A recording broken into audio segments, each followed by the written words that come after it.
आज मैं आप सभी के समक्ष एक ऐसी महान आत्मा के जीवन पर प्रकाश डालने के लिए खड़ा हूँ जिन्होंने भारतीय इतिहास में पवित्रता, त्याग और आध्यात्मिक बलिदान की मिसाल पेश की। संत अल्फोंसा।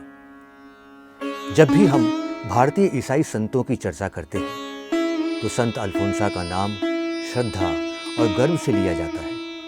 वे केवल केरल या भारत की ही नहीं बल्कि समस्त विश्व की आस्था और तपस्या की प्रेरणा स्रोत है।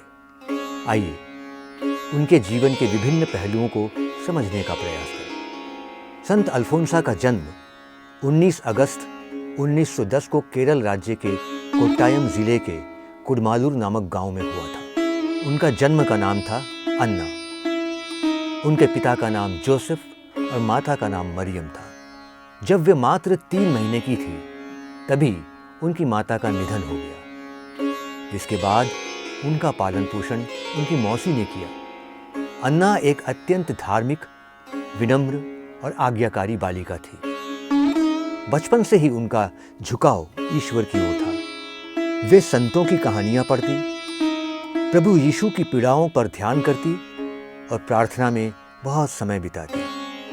उनका सपना था कि वे अपना जीवन प्रभु को समर्पित करें। जब अन्ना किशोरावस्था में पहुंची तो उनके परिवार वालों ने उनका विवाह तय कर दिया, लेकिन अन्ना ने बचपन से ही कुंवारी जीवन में प्रभु की सेवा करने का निश्चय कर लिया था। उन्होंने विवाह से बचने के लिए गर्म अंगीठी में अपने पैर जला लिए, जिससे उनका स्वास्थ्य जीवन भर प्रभावित रहा। यह घटना उनके चरित्र की गहराई, उनके संकल्प और ईश्वर के प्रति उनकी अनन्य भक्ति को दर्शाती है। उन्होंने अपने जीवन के हर कष्ट को प्रभु की इच्छा समझकर स्वीकार किया।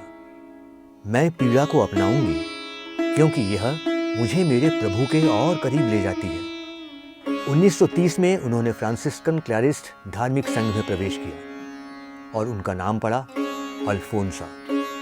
1936 में उन्होंने स्थायी व्रत लिए और अपना जीवन पूरी तरह से प्रभु के चरणों में समर्पित कर दिया।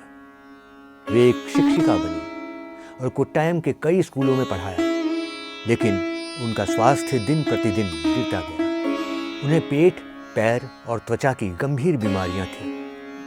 फिर भी उन्होंने शिकायत नहीं की। वे अपने दुखों को प्रभु यीशु के दुखों से जोड़कर देखती थी। उनकी एक प्रसिद्ध प्रार्थना थी, हे प्रभु, मुझे और अधिक पीड़ा दो। यदि यह तुम्हारी इच्छा हो, मुझे केवल तुम्हारा प्रेम चाहिए।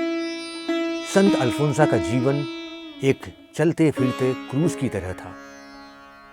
उन्हें कैंसर, टीबी और विभिन्न प्रकार की बीमारियां थीं। उनका शरीर लगातार पीड़ा में रहता था, लेकिन उन्होंने कभी भी अपनी बीमारी को अपनी आध्यात्मिक प्रगति में बाधा नहीं बनने दिया। वे हमेशा मुस्कुराती रहती, दूसरों को ढाढ़स देती और प्रार्थना में लीन रहती।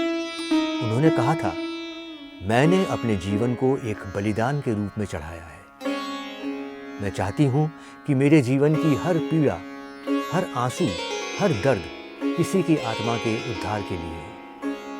संत अल्फोंसा का जीवन हमें यह सिखाता है कि सच्ची पवित्रता केवल चमत्कारों से नहीं बल्कि नित्य जीवन की कठिनाइयों को धैर्य, प्रेम और विश्वास से स्वीकार करने में है। आज की युवा पीढ़ी के लिए संत अल्फोंसा एक जीवंत उदाहरण है कि भले ही जीवन कठिन हो, यदि हमारी आस्था दृढ़ है तो हम किसी भी पीड़ा को सह सकते हैं और उस पीड़ा को दूसरों के लिए आशीर्वाद बना सकते हैं। उनका जीवन यह संदेश देता है कि त्याग, तपस्या और भक्ति से ही आत्मा की शुद्धि होती है। परमेश्वर की इच्छा में पूर्ण समर्पण ही सच्चा सुख है। दूसरों के लिए जिया गया जीवन ही अर्थपूर्ण होता है। 28 जुलाई 1946 को मात्र 36 वर्ष की उम्र में संत अल्फोंसा का निधन हुआ। उनका अंतिम विश्राम स्थल केरला में है, भरणंगानम।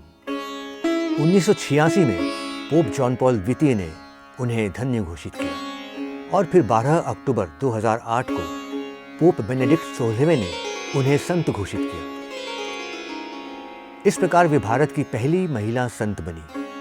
आज संत अल्फोंसा का समाधि स्थल केरल के भरणंगानम में लाखों तीर्थयात्रियों के लिए एक प्रेरणा स्रोत बन चुका है। वहाँ प्रतिवर्ष हजारों श्रद्धालु आते हैं, चमत्कारिक उपचारों और आत्मिक शांति की गवाही देते हैं।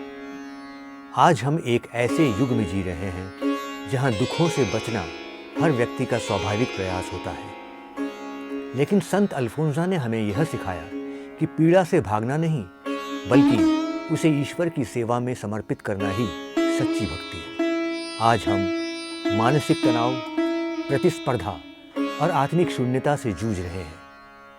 तब संत अल्फोंसा का जीवन हमें सिखाता है कि आंतरिक शांति केवल प्रभु में लीन होकर ही मिल सकती है।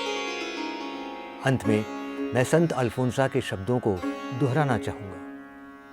हे प्रभु, मुझे अपने प्रेम में तड़पाओ, लेकिन मुझसे अपनी उपस्थिति कभी मत छीनना।